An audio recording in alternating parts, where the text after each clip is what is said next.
जय श्री राम। पिछले एपिसोड में हमने देखा था राम महाराज दशरथ और गुरु वशिष्ठ के कहने पर राजगद्दी लेने के लिए तैयार हो जाते हैं। आज हम उससे आगे की चर्चा करेंगे। गुरु वशिष्ठ राम के राज्याभिषेक के लिए शुभ मुहूर्त निकालते हैं। वो कहते हैं कल ही शुभ मुहूर्त है, अतः कल राज्याभिषेक की तैयारी की जाए। पूरे अयोध्या राज्य में राज्याभिषेक की घोषणा कर दी जाए। राम माता कौशल्या के पास जाकर राज्याभिषेक की सूचना देते हैं और माता का आशीर्वाद लेते हैं। माता कौशल्या प्रसन्न होकर कहती हैं, राम मेरी वर्षों से विष्णु भगवान से की गई आराधना का फल मुझे मिल रहा है। राम अपनी दोनों माताओं कैकेयी और सुमित्रा से भी आशीर्वाद लेने जाते हैं। पूरे राजमहल में प्रसन्नता का वातावरण छा जाता है। मंगल गान होने लगते हैं। श्री राम का राज्याभिषेक सुनकर अयोध्या के सभी नर नारी हर्षित हैं। हर्ष ध्वनियां गूंज रही हैं, उत्सव मनाए जा रहे हैं। राम राज्याभिषेक सुन हिय हर्षे नर नार, लगे सुमंगल सजन सब विधि अनुकूल विचार। राम के राज्याभिषेक की बात जानकर सभी देवता चिंतित हो जाते हैं। वह माँ सरस्वती से कहते हैं, माता आप ऐसी युक्ति कीजिए जिससे श्री राम राज्य त्याग कर वन को चले जाएं। विपत्ति हमारे बिलोक बड़े मातु करे सुय आज, राम जाए वन राज तज होड़ सकल सुर काज। तभी दासी मंत्रा की बुद्धि को सरस्वती फेर देती हैं। नाम मंथरा मंदमति चेरी के कई केर, अजस पटारी ताहि कर गई गिरामत फेर। मंथरा विचार करने लगी कि किस प्रकार से राम का राज्याभिषेक का काम बिगाड़ दिया जाए। मंथरा कैकेयी के पास जाती है। कैकेयी से कहती है, तुम इतनी प्रसन्न क्यों हो रानी? क्या तुम भी मेरी तरह दासी बनना चाहती हो?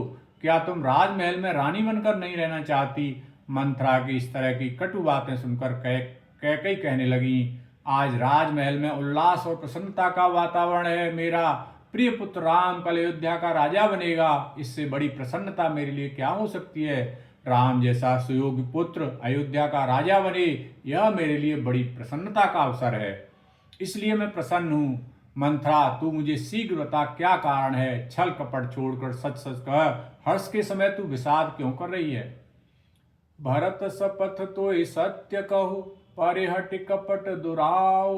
हरस समय विष मऊ कर से, कारण मोहि सुनाव। मंथरा कहती है, रानी कैकेयी तुम्हें अभी समझ नहीं आ रहा।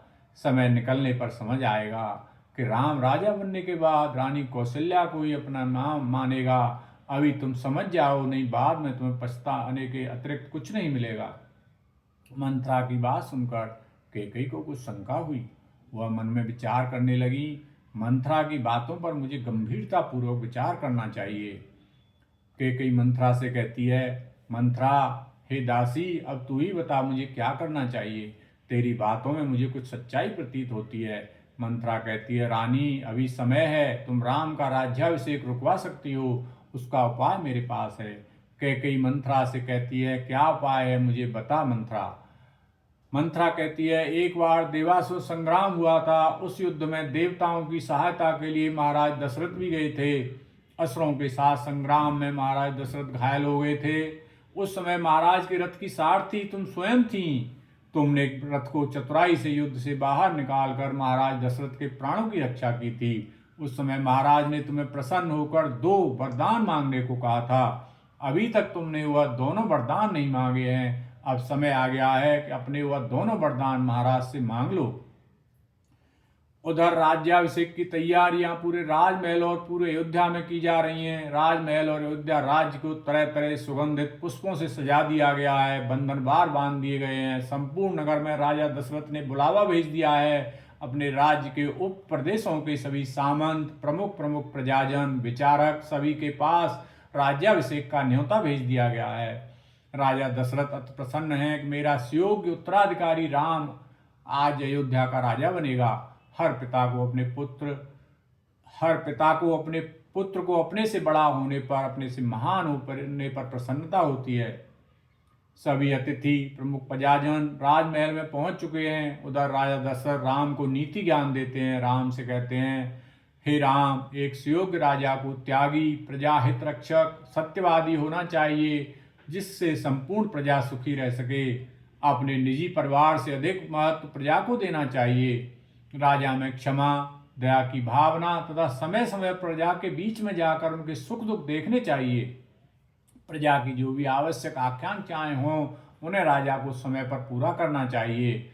राजा को कवि, लेखक, ज्ञानीजन, महर्षि, ऋषि का सम्मान करना चाहिए। राजा को गुप्तचर भेजकर समय समय पर प्रजा की भावनाएं जानकर उसके अनुसार प्रजा हित में न्याय करना चाहिए।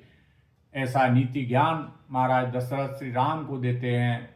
आज के एपिसोड को हम यहीं विराम देते हैं। नेक्स्ट एपिसोड में फिर मिलेंगे। Thank you very much.